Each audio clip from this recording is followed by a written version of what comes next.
This is the Sports Source, presented by Junk Be Gone and Renewal by Anderson. Now, your host, John Pennington. Good Sunday morning. Welcome into the Sports Source today, presented to you by Renewal by Anderson. We appreciate you joining us.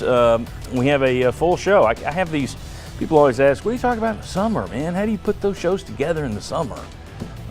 It's no problem. There's always something going on with UT. I actually have a couple of shows prepared that are sort of already the theme shows, if you will. But I keep having to push it back because we keep having new stuff come out news-wise. So let's get right into today's show. First segment, brought to you by Renewal by Anderson.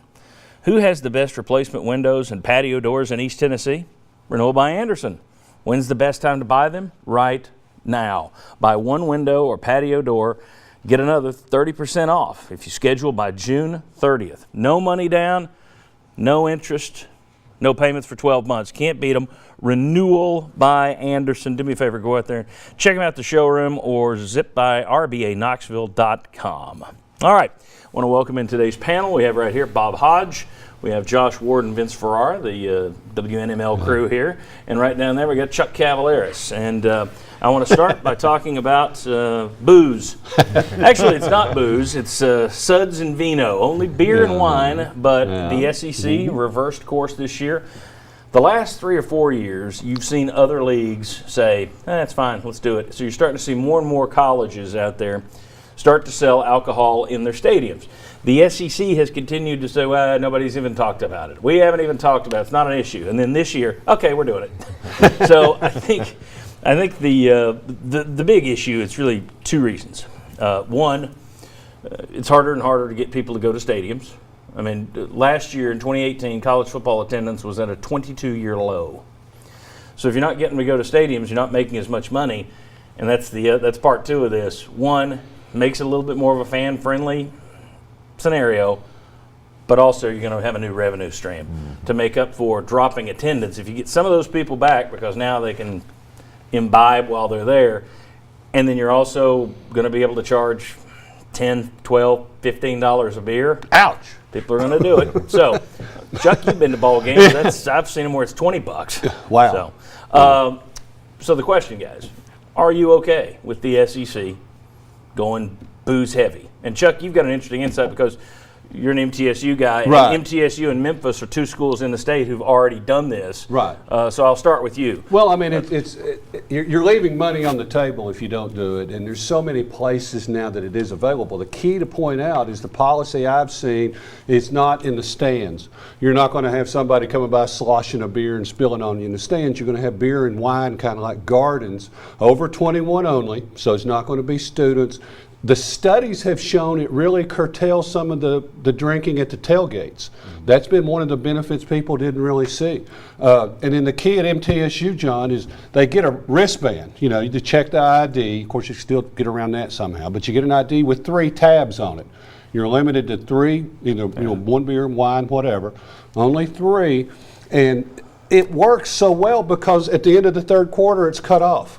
No more. So, I mean, there's so many places now, and even we've seen at Thompson Bowling Arena, they were missing out on events because they couldn't have it available there. Right, and so the state just recently said, you can do it for non-sporting events on campus, which was kind of a So the signal implementation, and the last thing, I know I'm going on here, but they also partner with Lyft or Uber in case somebody does have too much, that you can still get them a ride. That makes sense. So to me, and where does the money go to me is the only question. I would give it to spring sports. I just think it'll go right back to football. It probably will. I think most of it's going to go to football or Rick Barnes. Yeah. Guys, your thoughts on the alcohol? Well, it is about money. I mean, that's that's clear to everybody. But and the spring sports maybe can help make a little money because you can you can sell beer at baseball, a softball game. I mean, there's added to basketball as well. I think Vanderbilt did baseball games this year, did they not? I think somehow they were able to do it at baseball, I believe. And I'm not sure how they got around the SEC thing. Maybe it was just baseball only, but I believe Vanderbilt did that this year. But the SEC's seen a boom the last few years, but has it continued to grow at the pace that they expected? Probably not because of the attendance issues. So they're looking now for different ways because the TV money is still going to come in, but you're not seeing that escalation because of the attendance.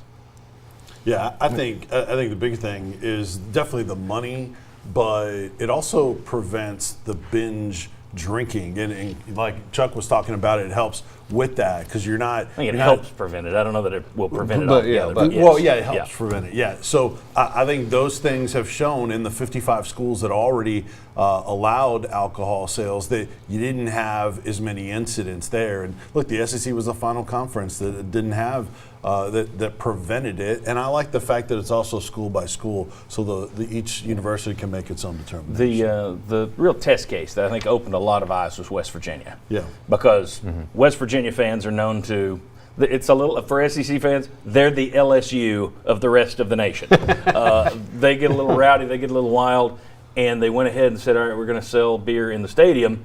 And people thought, oh my gosh, that's going to get even worse. It got better. Right. There were fewer arrests on game days, et cetera, et cetera. Bob, your thoughts on the hooch at the ball games? Oh, well, I mean, there's always been hooch at the ball games. I think now you just got to be. Oh, I know what you're saying. I mean, club seats in front of me, beside me. Yeah, I mean, a lot of people got creative. I mean, one, the money aspect of it is the big thing.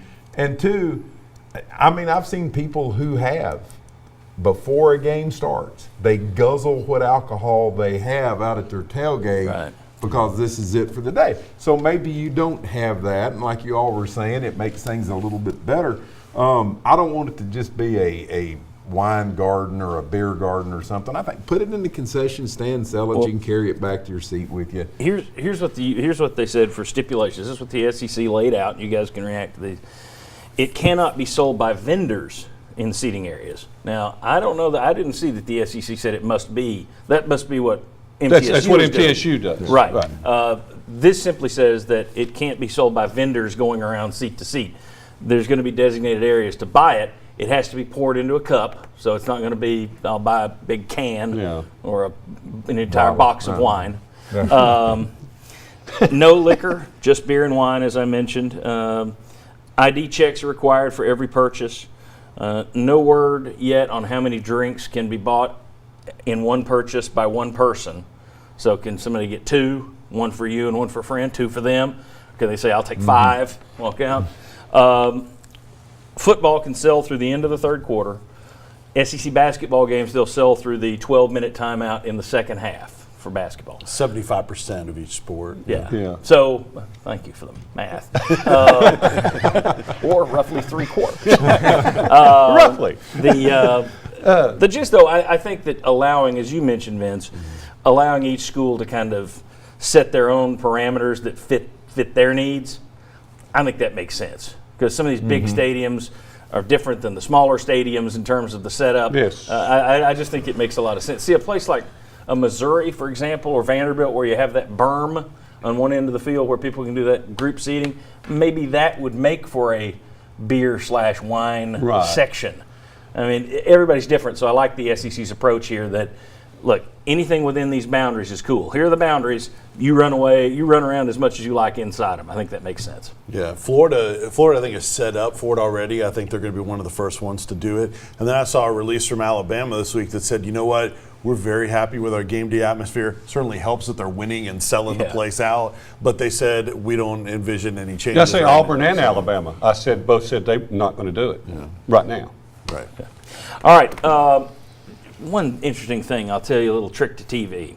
And I've noticed this I started in TV in the early 90s. It's true of news, it's true of sports show, whatever you're doing.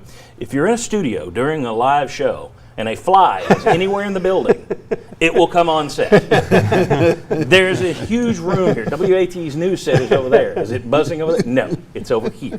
So throughout today's show, if you see us just swatting a fly, it's over here, the little devil. I need to call Southeast Termite and Pest Control to get one fly. Kickoff times have been announced for UT in the early SEC games. How many of these games are worth watching? We'll discuss that. Come on back.